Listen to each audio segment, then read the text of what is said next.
Hello students, मैं विशाल गुप्ता आपका teacher. कैसे हो आप सब स्टूडेंट्स। इस वीडियो में मैं आपको बीकॉम का जो हमारा सब्जेक्ट है ऑडिटिंग एंड सेक्रेटरियल प्रैक्टिस, उसका chapter internal control, internal check and internal audit continue कराने जा रहा हूं स्टूडेंट्स। इसमें हम जो टॉपिक डिस्कस करेंगे वो है इंटरनल ऑडिट। इस चैप्टर के पिछले टॉपिक और इससे पहले वाले जो चैप्टर्स हैं वो मेरे चैनल पे playlist of auditing and secretarial practice में अवेलेबल है। आप मेरे चैनल को यदि सब्सक्राइब नहीं किया हुआ तो सब्सक्राइब करके वहाँ से अपना कोर्स कंप्लीट कर लीजिए। तो चलिए स्टार्ट करते हैं हम इंटरनल ऑडिट को।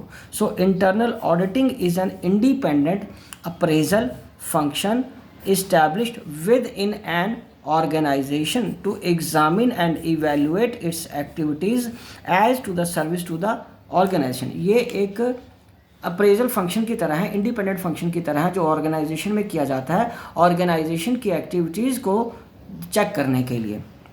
It is a type of control which functions by measuring and evaluating the effectiveness of other types of control. ये फंक्शन का जो काम है वो ये है इवेल्युएट करना, मेजर करना इफेक्टिवनेस दूसरे कंट्रोल सिस्टम्स की। It deals primarily with the financial matters but it may also properly deal with the matters of operating nature. ये ऑपरेटिंग नेचर के मैटर्स में भी किया जा सकता है ऑडिट। तो इसकी ज़रूरत क्यों है? It has become necessary for the management of large-scale organizations to have a team of experts to review their procedures and operations and to report cases of non-compliance, inefficiency and lack of control so that necessary action can be taken। ठीक है। और internal audit is a review of various operations and records of the company by staff specially appointed for this purpose। मतलब जो specially इसको nominate किए गए हैं या अलग से डिपार्टमेंट बना के किया गया है वही इसको परफॉर्म करेंगे। So it is specialised service requiring not only expertise in accounting but also for the organisational behaviour and in functional areas of the management. Okay बच्चे, चलिए अब हम आगे बढ़ते हैं। Statutory requirement of internal audit. Statutory audit की क्या requirement है? स्टैट्यूटरी रिक्वायरमेंट कंपल्सरी क्या है और इंटरनल ऑडिट के लिए सेक्शन 138 ऑफ कंपनीज क्या कहता है? सच क्लास या classes of companies as may be prescribed shall be required to appoint an internal auditor who shall either be a CA, cost accountant और सच अदर प्रोफेशनल्स। तो जिन company को कहा गया है सेक्शन 138 में उनको ये अपॉइंट करने पड़ते हैं, या चार्टर्ड अकाउंटेंट या कॉस्ट अकाउंटेंट या इस तरीके का और कोई जो प्रोफेशनल लगाने को बोला गया है ऑडिट के पर्पज़ के लिए internal audit. As may be decided by the board to conduct internal audit of the functions and activities of the companies. ठीक है बच्चों। या दूसरा केस क्या हो सकता है? सेंट्रल गवर्नमेंट में by rules prescribe the manner and the interval in which the internal audit shall be conducted and reported to the board। ठीक है बच्चे। और इसके ऑब्जेक्टिव क्या रहेंगे? इसके ऑब्जेक्टिव है to comment upon the effectiveness of the internal control system in force and how to improve it. ठीक है बच्चों। और दूसरा to verify the correctness, accuracy, authenticity of the financial accounting records. ठीक है जी। चलो अब हम आगे बढ़ते हैं। तीसरा ऑब्जेक्ट इसका क्या था? Objective to facilitate early detection and prevention of frauds, to ensure that assets of the organisation are adequately safeguarded, to ensure that the acquisition and disposal of assets under proper authority. So difference between external audit and internal audit क्या है? तो पहला है objective, it is conducted to detect and prevent errors and frauds. और दूसरा it is carried out to check the accuracy of the books of accounts.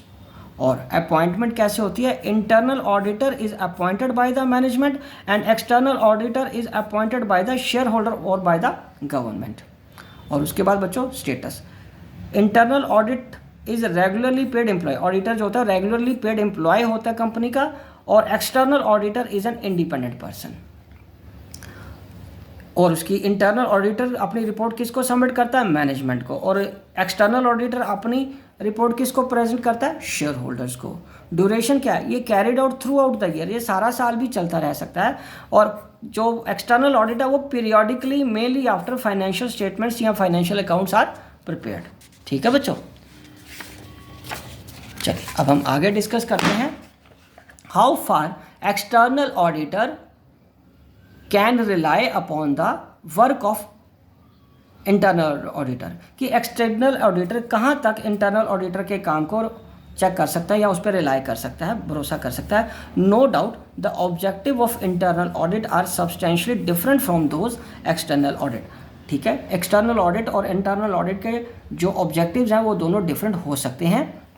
However, there are certain similarities in the areas of operations of both the auditors. पहला है both the groups are interested in ensuring the presence of an effective control internal control system. और दूसरा है both of them apply similar techniques in evaluating the internal control system in examining books of accounts and other documents. उसके बाद statutory auditor may use the internal audit department as a guide to the nature of internal control system existing in the organization. और दूसरा उसको क्या सहायता मिल सकती है कि it is a guide to the nature of audit procedures which may be adopted by the external auditor. ठीक है, and internal audit is also a source of journal information concerning the nature of the organization. ठीक है बच्चे, चलिए इस तरीके से external auditor internal auditor के काम पे रिलाई कर सकता है. ओके, तो चलिए अब हम बात करेंगे स्कोप क्या है हमारा इंटरनल ऑडिट का. तो according to the Institute of Internal Auditors, scope of internal audit involves the following areas. पहला बच्चों क्या है, reliability and integrity of information.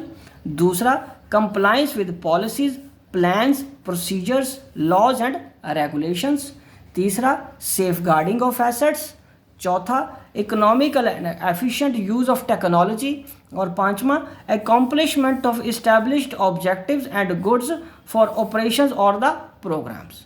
ठीक है बच्चों, तो बच्चों इसी के साथ ये इंटरनल ऑडिट का टॉपिक कंप्लीट होता है और ये चैप्टर भी यही कंप्लीट हो गया और मैं वीडियो भी यही कंक्लूड कर रहा हूँ. आई होप कि आपको अच्छे से समझ आ गया होगा. आप इसी तरह मेरे चैनल को सब्सक्राइब करके वीडियोस देखते रहिए और अपना कोर्स कंप्लीट करते रहिए. Wishing you good luck.